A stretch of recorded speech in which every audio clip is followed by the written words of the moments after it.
Let's see these food items. It's rosa, it's a tomato sauce, mango pickle preserved by salting, it's Szechuan sauce, and this one amla candy preserved by sugar, adding excess of sugar. Mm, these are mango pickle preserved by the spices. These are dried methi leaves preserved by sun drying method. So from these food items you get the idea what we are going to discuss today. Obviously, yes, we are going to discuss about food preservation. See, what is food preservation? Food preservation is the process of preventing spoilage of food by physical or chemical methods. So I'm going to write this definition. So food preservation is the process of preventing spoilage of food by chemical or physical method. Now let's see why we preserve the food. What is the significance of food preservation? By preserving the food, we can prevent wastage of food. By preserving the food, we can increase shelf life, or we can say we can increase the storage period of that food. So by preserving, we can retain the nutritional value of food for long time. Suppose if I keep the food in refrigerator, we can preserve it for long time and its nutritional value will be maintained for long time. And by preserving food, we can ensure food availability at distant places. Suppose we want to eat mangoes which are being produced in Uttar Pradesh, so we can get it if they are preserved properly. We can get it in Haryana. Similarly, there are some foods, there are some superfoods which are grown in the foreign countries. We can get them in India after preservation. So in this way, we can ensure food availability at the distant places.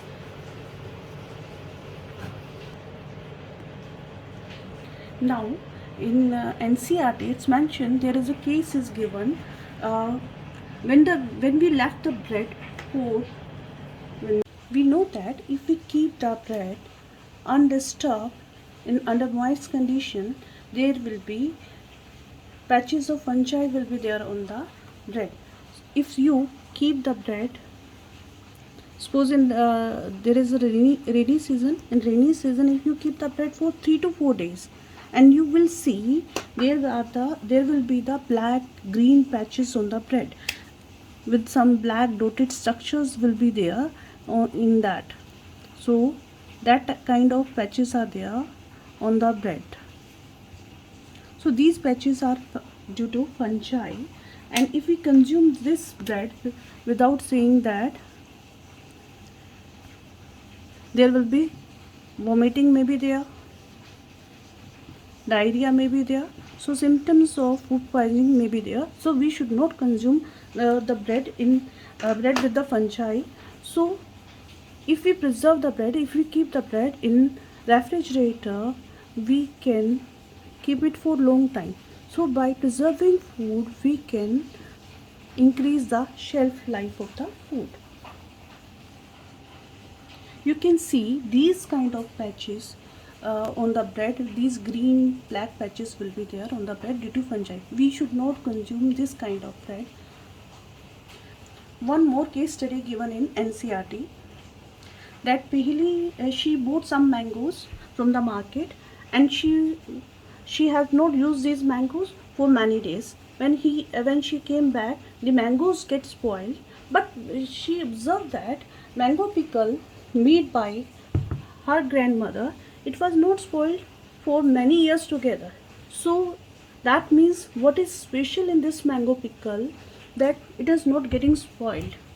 Now let's see what are the different methods of food preservation, what are the conditions to preserve the food.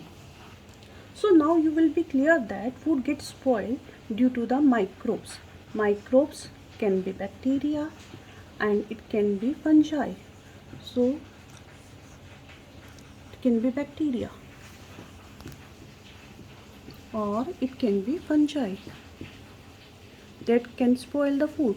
So how can we prevent their growth? Their growth can be prevented if we reduce the moisture content in the food because bacteria and fungi, they need large amount of moisture for their growth, for their multiplication, for their survival. So if we reduce the moisture content in the food items, we can preserve the food, we can prevent the growth of these microbes. Similarly, if we lower down the temperature of the food, then these bacteria and fungi, due to low temperature, they will not be able to multiply. Their enzymes will not be active at low temperature, so they will not multiply and food will be preserved.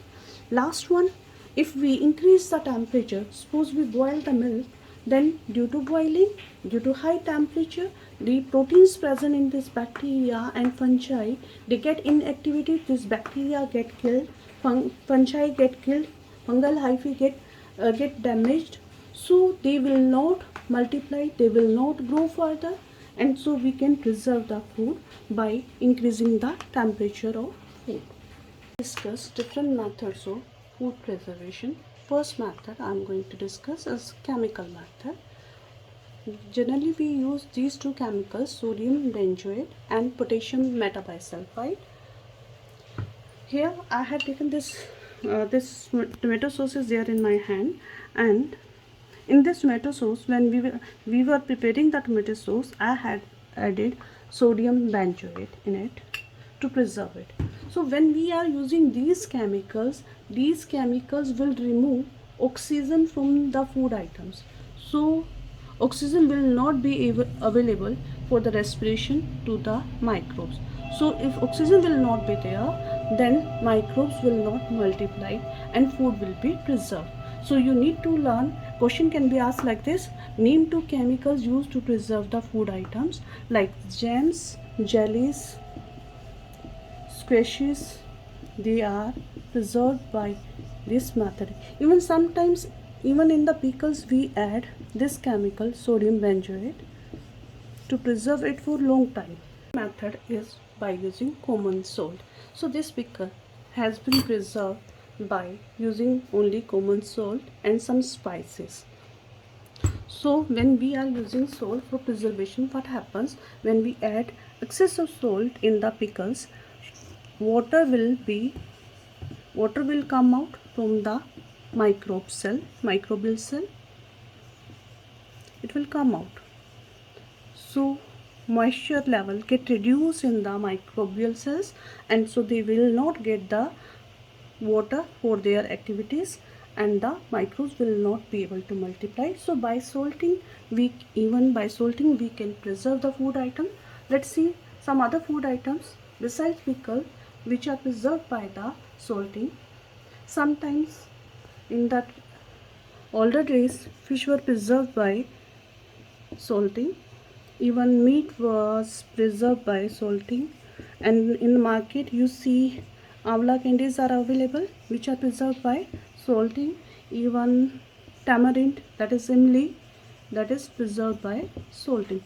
So many food items are preserved by the salting. It is very traditional method of preserving the food. Next method is by using sugar. We can preserve the food items.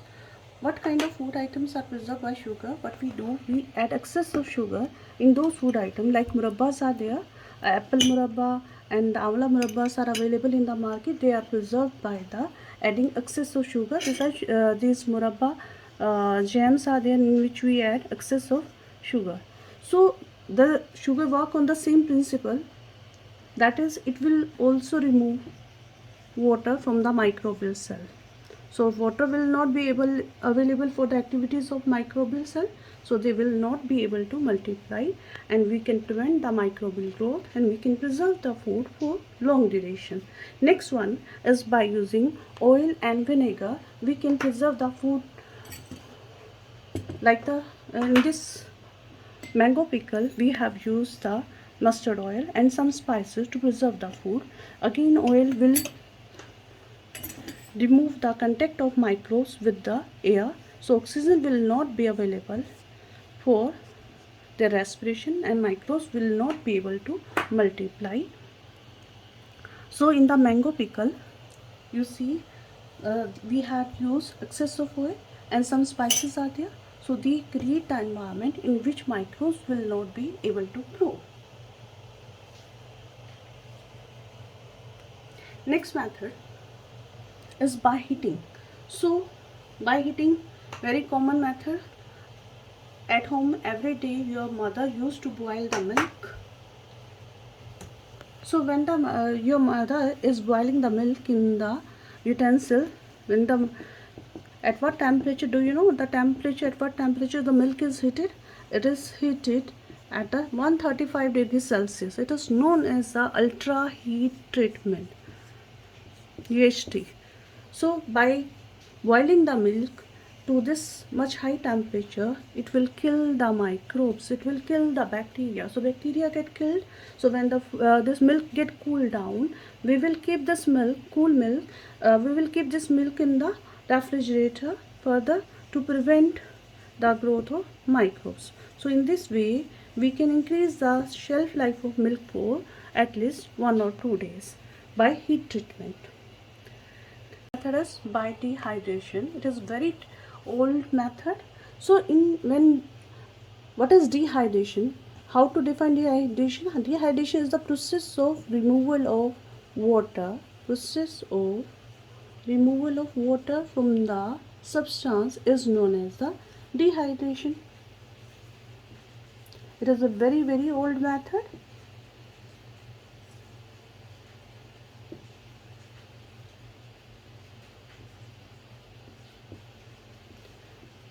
So if we remove the water from the food substances, so water will not be available to the microbial cell activity.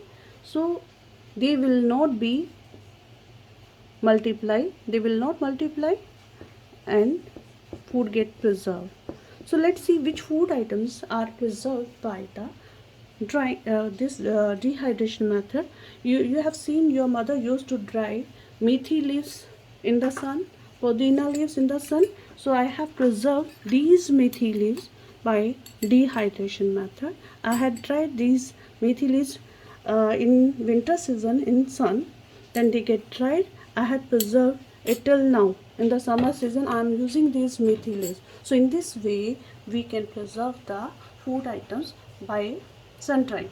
Even we can dry the food items, not only sun drying is there, we can dry the food items even by the air, hot air currents we can dry. Artificially it can be dried, or naturally it can be dried by the sun drying, or it can be done by air drying. So many food items are preserved by these methods. Even the pulses, cereal grains, they are preserved by the sun drying method.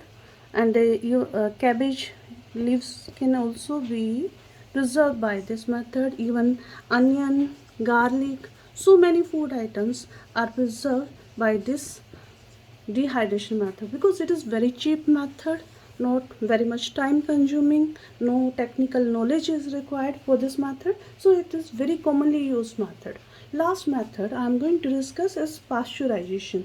So what is pasteurization? A question arises in the mind of Bujo: why does the milk that comes in packet not spoil? Milk is available in market in this packet. This packet, if milk is there in the packet, it is not getting spoiled. Then her mother told him that this milk has been pasteurized. So let's see what is the meaning of pasteurization. So pasteurization is the process of heating the milk to about 70 degrees Celsius for 15 to 30 seconds. That is, we warm the milk to 70 degrees Celsius for only 30 seconds, then cool it quickly. Immediately we cool it to 10 degrees Celsius, chill it to 10 degrees Celsius. So by this method, disease causing microbes get killed, and it will lower down the microbial activity, but all microbes will not get killed. So we preserve these packets in refrigerator so that further microbial growth is not there.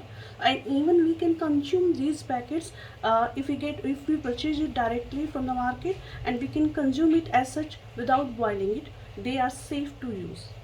So food preservation is the process of preventing spoilage of food by chemical or physical method. Now let's see why we preserve the food. What is the significance of food preservation? By preserving the food, we can prevent wastage of food. By preserving the food, we can increase shelf life, or we can say we can increase the storage period of that food. So by preserving, we can retain the nutritional value of food for long time. Suppose if I keep the food in refrigerator, we can preserve it for long time, and its nutritional value will be maintained for long time.